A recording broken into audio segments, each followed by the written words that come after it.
28 کتابیں لکھی ہیں، اگر ان کتابوں کے بارے میں مختصراً کہ کیوں لکھیں، کیا مظاہر تھے، کیا دباؤ تھا، کیا ذمہ داری تھی، کیا فرائض تھے کہ جنہوں نے آپ کو یہ سب کچھ لکھوائے؟ کسی بھی ادیب، کسی بھی دانشور کی یہ ذمہ داری ہے کہ ذہنی افلاس کو دور کرے، واہ، ذہنی بدسلیقگی کو سلیقہ عطا کرے، ذہنی بد نظمی کو نظم دے، ذہنی بے ترتیبی کو ترتیب عطا کرے۔ یہ ہے وہ فریضہ جو ہمارے ملک کے دانشور مختلف حوالوں سے انجام دیتے رہے ہیں اور دیتے رہیں گے، کیونکہ ان کی یہ ذمہ داری ہے۔ اگر کوئی بچہ آگ میں ہاتھ ڈال رہا ہے تو آپ پر یہ ذمہ داری آتی ہے کہ اس کو اس آگ سے نکال لیں۔ اگر کوئی یہ کہتا ہے اور نادانی میں کہتا ہے، کیا کریں، ہم مجبور ہیں کہ عوام کا ٹیسٹ ہی یہی ہے کہ وہ اس طرح کے گانے سنتا رہے، اس طرح کی باتیں۔ حضور والا، اگر کوئی بچہ آپ کا اسپرٹ پی رہا ہے تو کیا آپ اجازت دیں گے کہ وہ اسپرٹ پیتا رہے؟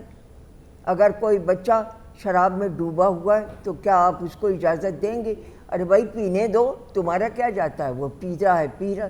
جی نہیں، یہ میری ذمہ داری ہے، یہ بڑوں کی ذمہ داری ہے، یہ دانشوروں کی ذمہ داری ہے کہ اسے بتائیں کہ اسپرٹ کے اندر کتنا زہر ہوتا ہے، اس اسپرٹ کو وہ پینا۔ یہ ایک طرح کے جو آج کل کلچرل پروگرام ہو رہا ہے، یہ اسپرٹ پلانا ہے، یہ زہر پلانا ہے۔ آپ اس کا رخ حیات طے کریں کہ کس طرف سوسائٹی کو لے جانا چاہتے ہیں۔ یہ رنگیلا انداز ہے یا ایک مدبرانہ انداز ہے؟ مدبرانہ انداز آپ کو اپنانا چاہیے تاکہ قوم میں ایک سنجیدگی پیدا ہو اور وہ سوچیں سمجھیں اور سوچنے کے بعد اپنا فیصلہ کریں۔ کتابوں کے بارے میں کچھ بتائیں۔ کتابیں جو زیادہ تر ہیں وہ کلچر، تہذیب، ادب، یہ علیحدگی میں نہیں ہے، یہ خیال غلط ہے۔ ادیب کا کام محض حالات اور واقعات کی ترجمانی نہیں ہے، بلکہ اس کا کام عمومی ذوق کی تسکین نہیں ہے کہ کیا کریں، یہ ان کا تو یہی مزاج ہے، یہی بولتے جاؤ۔ عمومی ذوق کی تسکین نہیں ہے۔ جملے کو پھر دہرا رہی ہوں، ادیب کا کام عمومی ذوق کی تسکین نہیں ہے بلکہ اس کی اصلاح ہے۔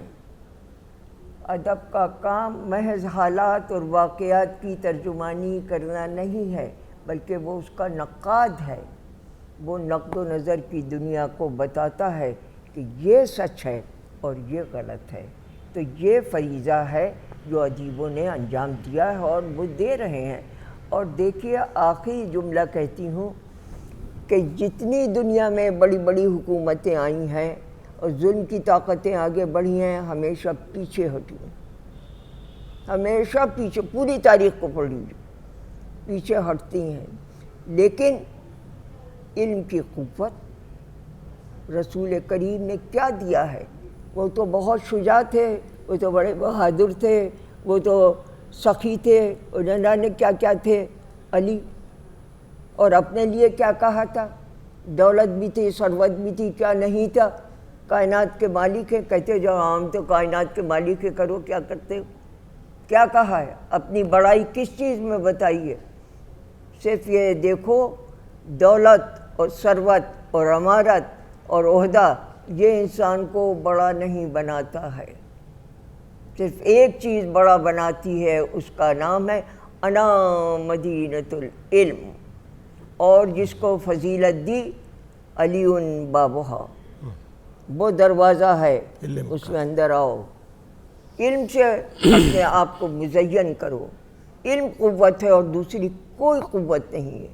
اگر علم سے مزین ہو گئے تو کوئی طاقت تمہارا کچھ نہیں بگاڑ سکتی ہے۔ یہ پیغام جو دانشور دیتے ہیں، جو رسول کریم نے دیا ہے، اور رسول کریم کی فکر کو بہت خوبصورتی سے جوڑ صاحب نے ادا کیا ہے۔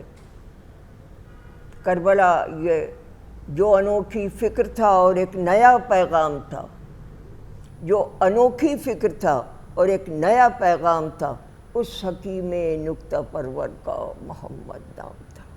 اور کربلا کوئی کہہ دے یہ حکومت کے نگہبانوں سے، کوئی کہہ دے یہ حکومت کے نگہبانوں سے، کربلا ایک ابدی جنگ ہے سلطانوں سے، اور جو سلطان کا ساتھ دیتا ہے وہ توہین رسالت کرتا ہے۔ یہ وہ پیغام جو دانشوران قوم ہماری ملک کو، ہماری تہذیب کو دے رہے ہیں، اور ان کی بڑائی کو رسول کریم کا آخری جملہ میں بتاؤں کہ انہوں نے قلم مانگا تھا، اور قلم کیوں مانگا تھا؟ اس لیے کہ وہ بتانا چاہتے تھے تاریخ کو کہ ان لوگوں کی تعظیم کرو، ان کی تکریم کرو جن کے ہاتھوں میں قلم ہے، جن کے ہاتھوں میں کتاب ہے۔ اس ساری ہماری گفتگو میں کاظم امام صاحب کہاں ہیں؟ کاظم امام صاحب مجھے ہر چیز میں شریک رکھتے تھے، اور پوری طاقت سے وہ مجھے بڑھاتے رہتے تھے۔ پھر کیا ہوا آخر میں؟ میں نے آپ کو بتایا بہت اچھے شاہی گھرانے کے تھے، بہت تندرست توانا، سویڈن میں رہے تھے، لاکھوں دولت تھی، ان کو دولت کی کوئی ایسی پرواہ نہیں تھی، یہاں تک کہ آغا شاہی ہمارے پاس ماسکو میں آئے، اور انہوں نے کہا آغا شاہی نہیں، آغا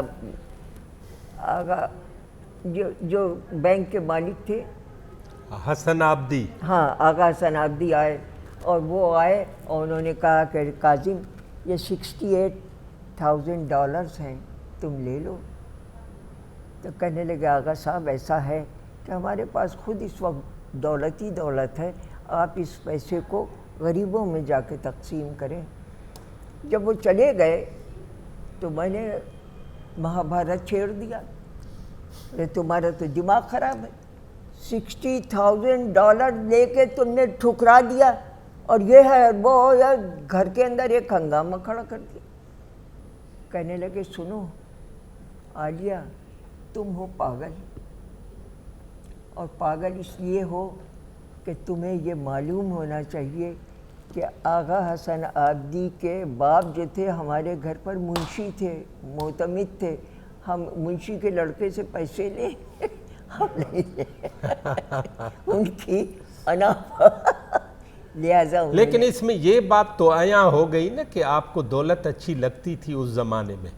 دولت کس وقت اچھی نہیں لگتی تھی، وہ میرے اوپر نصاب، میں نے اپنے ہاتھ میں، جس کی قسم لیجیے میں نے کبھی ہاتھ میں رکھی نہیں، جو کرو تم کرو، یہاں لے جا رہے ہیں، وہاں لے جا رہے ہیں، وہاں دنیا میں گانے میں بجانے میں معلوم نہیں کہاں کہاں، 18 ایک ٹرین میں بیٹھا دیا، 11 دن 11 رات، وہاں ڈانس ہو رہا ہے، ڈرامہ ہو رہا ہے، وہ ایسی ٹرین تھی۔ اور پھر روس میں، چین میں، جاپان میں، اب بھائی دنیا کے ہر علاقے میں، بس عالیہ کو اس میں مزہ آ رہا ہے، چلو عالیہ بس یہ چلا ہے اس طرح سے۔ تو آپ کو گانے میں مزہ آتا تھا، رقص میں مزہ آتا تھا، یا گانا سننے یا موسیقی، کس چیز میں زیادہ مزہ آتا تھا؟ مجھے کل بھی اور آج بھی موسیقی سے میرا لگاؤ اس طریقے سے ہے جیسے بچے کا اپنی ماں سے ہوتا ہے۔ واہ! موسیقی مسلمانوں کا سب سے بڑا ورثہ ہے۔ آپ مسلمانی کو کیوں لے آتی ہیں مسلمانوں کا نہیں، اس کو آپ کیوں؟ سنیے وہ تو 1400 برس کی بات ہندو ہے اور نا۔ مسلمان کا اس میں بڑا فرق ہے، اس کو سمجھنا چاہیے۔ اس میں مسلمانوں کا وہ ہے کنٹریبیوشن۔ کیوں؟ استاد فیاض خان صاحب، ڈاکٹر صاحب 1400 برس پہلے کی بات ہے نا، 5 مسلمانی، 5000 والا ہمارا ورثہ ہے کلاسیکی موسیقی، اس کو یہاں پروموٹ ہونا چاہیے۔ ٹھیک ہے، اس لیے ہمیں کہنا پڑتا ہے کہ استاد فیاض خان کون تھے، استاد بڑے غلام علی خان کون تھے، استاد نزاکت علی کون تھے، استاد سلامت علی کون تھے، روشن آرا بیگم کون تھی، یہ دے کے گئے ہمیں۔ آپ ان کو زمیندوز کیے ہوئے، ان کا کوئی نام بھی نہیں لیتا ہے، بس اوپر کی سطح کے وہ ڈم ڈم ڈم ڈم چل رہا ہے۔ ابھی کاظم صاحب کا بتائیں پھر کیا ہوا آخر وہ میں؟ کلاسیکی موسیقی کو بہت پھر وہ آگے کیا کیا کیا انہوں نے 3 کام بہت اہم کیے. پہلا یہ کہ یونیورسٹی میں انہوں نے لندن میں اسٹوڈنٹس کو الگ سے ایک ادارہ قائم کیا کہ جن لڑکوں کے پاس رقم کی کمی ہے وہ انہوں نے بنا دیا تھا، ان کو اسکالرشپ ملتا رہے. دوسرے یہ کہ یہیں پر ایک ادارہ بنایا تھا جس میں جو کینسر کے مریض ہیں اس میں میرا بھتیجا آج بھی کام کر رہا ہے. یہ ہم اپنی اسٹیٹ کی طرف سے ان کی مدد کرتے رہیں گے بغیر میرا نام لیے ہوئے. اپنے نام کی خواہش زیادہ نہیں تھی، زیادہ نہ کم. اور تیسرا کہ عالیہ جو ہے نہ جانے کہ عالیہ سمجھتے تھے جو کچھ کہتی رہے بس وہ کرتے رہو. آپ سے ڈرتے تھے؟ نہیں ڈرتے تو کم تھے، وہ پسند بہت کرتے، خیال زیادہ کرتے تھے؟ بہت زیادہ، کچھ زیادہ ہی کرتے تھے. عالیہ کیا چاہتی ہے؟ بس عالیہ یہ چاہتی ہے کہ یہ رکھ دیا جائے، وہ رکھ دو وہیں پر، جیسا کہے ویسا کر دو. بس چاہت تھی تو تھی، چاہت کے اوپر تو کوئی پابندی لگتی. تو ان کی زندگی کے آخری ایام؟ بس میں اس پر نہیں آنا چاہتا. ٹھیک ہے. اور میرا آخری شعر ہے: کیسے طے ہوگی محبت کی رہے دور و دراز، کیسے طے ہوگی محبت کی رہے دور و دراز، نہ کوئی نقل نہ گلزار نظر آتا ہے، نہ محبت کی کڑی دھوپ کا گھٹتا ہے جلال، نہ تیرا سایہ دیوار نظر آتا ہے. بس میں آج تک پھر ان کے ذکر سے گھبراتی. ڈاکٹر صاحبہ، ایک ڈاکٹر عالیہ امام صاحبہ کے لیے سب سے آسان، سب سے مشکل سوال ابھی میں پوچھ رہا ہوں. اپنے آپ پہ تنقید کریں، اپنے آپ پر تنقید کریں. آپ میں کیا کیا خرابیاں ہیں؟ سب سے بڑی خرابی جو ہے وہ یہ ہے کہ میں لوگوں کی بات پر پوری طرح یقین کر لیتی ہوں. یہ میری بیٹی بھی مجھے بتاتی ہے کہ آپ نہ پوچھتی نہ گشتی، بس یقین کر لیتی ہوں. یہ بہت، اس سے میں نے بہت سفر کیا ہے. اور دوسرا یہ کہ وقت کا جو استعمال تھا اسے مجھے کچھ اور بھی، لیکن لوگوں کی محبت میں میں یہاں بھی گئی وہاں بھی گئی، یہاں آئیے وہاں آئیے، تو میں ٹھکرا نہیں سکی کسی کو. اور ان کے ساتھ بہت میں نے وقت اپنا دیا ہے ان لوگوں کو. یہ بھی ایک سمجھ مطلب وقت کا ضیاع کبھی کبھی محسوس ہوتا ہے؟ محسوس بہت ہوتا ہے، مگر میں نے پھر دیا ہے. میں نہیں کر پاتی ہوں کہ یہ ہم کرنا چاہتے ہیں. اچھا پھر آپ کو وقت ہے؟ ہاں ہے، آ جائیے. تو یہ کل بھی تھا، یہ آج بھی ہے. یہ ایک کمی ہے جو لوگ کہتے ہیں کہ آپ میں. تیسری بات یہ کہ میرے اپنے گھر کے لوگ کہتے ہیں آپ کو لندن اور یہ سوئٹزرلینڈ اور یہ فرانس کاظم بھائی کیوں لے کے گئے؟ آپ جیسی تھیں ویسی ہی ہیں. یہ نہیں کہ ذرا انگریزی کا انداز نکالیں، کچھ انگریزی اسٹائل بنائیں، الگ سے نکھارو کھانے پینے. آپ میں عجیب، آپ کو کوئی تبدیلی نہیں آئی. تو یہ معلوم نہیں مجھے تبدیلی اچھی ہے کہ بری، یہ ہمیں نہیں معلوم، لیکن مجھے یہ سب اچھا نہیں لگتا ہے. روز کپڑے بدلنا اور کانٹے اور چھری اور چمچہ، اور یہ معلوم ہوتا ہے کہ اوپر سے کوئی چیز تھوپی جاتی ہے. ہمارے کلچر کا حصہ نہیں ہے. آپ کو جو خدا نے دیا ہے، جو کلچر آپ کا ہے، اسی کے مطابق سے. ہمارے بچے ہم کو ہاتھ سے کھانا نہیں کھانے دیتے، انگلی سے نہ چاٹیے، یہ سب روک ٹوک لگی ہوئی ہے. مگر ہمیں اپنی وہی گلوریاں ہمیں تو اچھی لگتی.